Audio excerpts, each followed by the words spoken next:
Hi all, welcome back to our channel റിനാൻസ് cooking world. ഇന്ന് നമ്മൾ ഉണ്ടാക്കാൻ പോകുന്നത് എല്ലാവരുടെയും ഫേവറേറ്റ് ആയിട്ടുള്ള സോയാബീൻ കൊണ്ടുള്ള ഒരു കിടില റെസിപ്പിയാണ്. സോയാബീൻ 65 ആണ് ഇന്ന് നമ്മൾ തയ്യാറാക്കാൻ പോകുന്നത്. എല്ലാവരും വീഡിയോ സ്കിപ്പ് ചെയ്യാണ്ട് കാണാം. നമുക്ക് വീഡിയോയിലോട്ട് പോകാം. അപ്പോൾ ആദ്യം ഞാനിവിടെ ഒരു പാത്രത്തിൽ വെള്ളം വെച്ച് കൊടുത്തിട്ടുണ്ട്. ഈ ഒരു വെള്ളം നന്നായി തിളച്ച് വരുന്ന സമയത്ത് നമ്മൾ എടുത്തു വെച്ചിട്ടുള്ള സോയാബീൻ നമുക്ക് അതിലോട്ട് ഇട്ട് കൊടുക്കാം.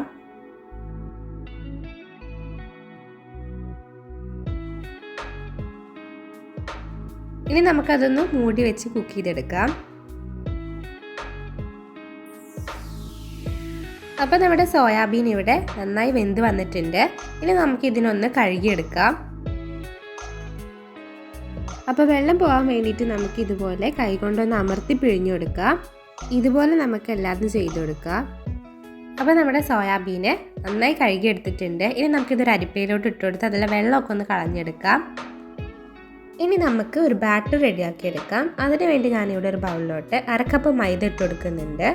പിന്നെ 2 ടേബിൾ സ്പൂൺ കോൺഫ്ലവറും 1 ടേബിൾ സ്പൂൺ അരിപ്പൊടി, 1.5 ടേബിൾ സ്പൂൺ കാശ്മീരി ചില്ലി പൗഡറും, ചെറുതാക്കി ചതച്ച വെളുത്തുള്ളി 1 ടീസ്പൂണും, 1 ടേബിൾ സ്പൂൺ ടൊമാറ്റോ സോസും, ആവശ്യത്തിന് ഉപ്പും കൂടെ ചേർത്ത് കുറച്ച് വെള്ളവും കൂടെ ഒഴിച്ച് നമുക്കൊന്ന് മിക്സ് ചെയ്തെടുക്കാം.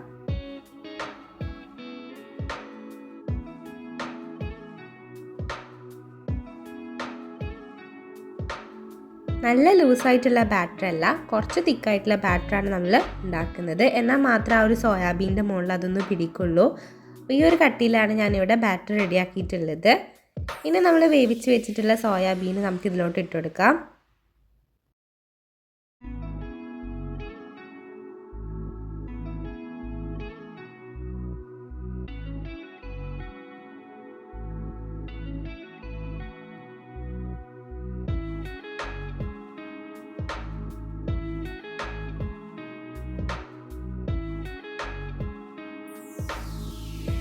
അപ്പോൾ നമ്മുടെ സോയാബീൻ ഇവിടെ നന്നായി മസാല തേച്ച് വെച്ചിട്ടുണ്ട്. ഇനി നമുക്കൊരു പാൻ ചൂടാക്കാൻ വെക്കാം. അതിലോട്ട് നമുക്ക് ഓയിൽ ഒഴിച്ചു കൊടുക്കാം.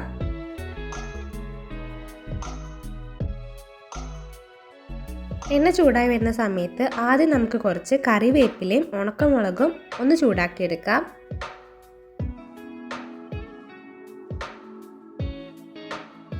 ഇനി ഈ ഒരു എണ്ണയിലോട്ട് നമ്മൾ മസാല തേച്ച് വെച്ചിട്ടുള്ള സോയാബീൻ ഇട്ട് കൊടുത്ത് ഒന്ന് ഫ്രൈ ചെയ്തെടുക്കാം.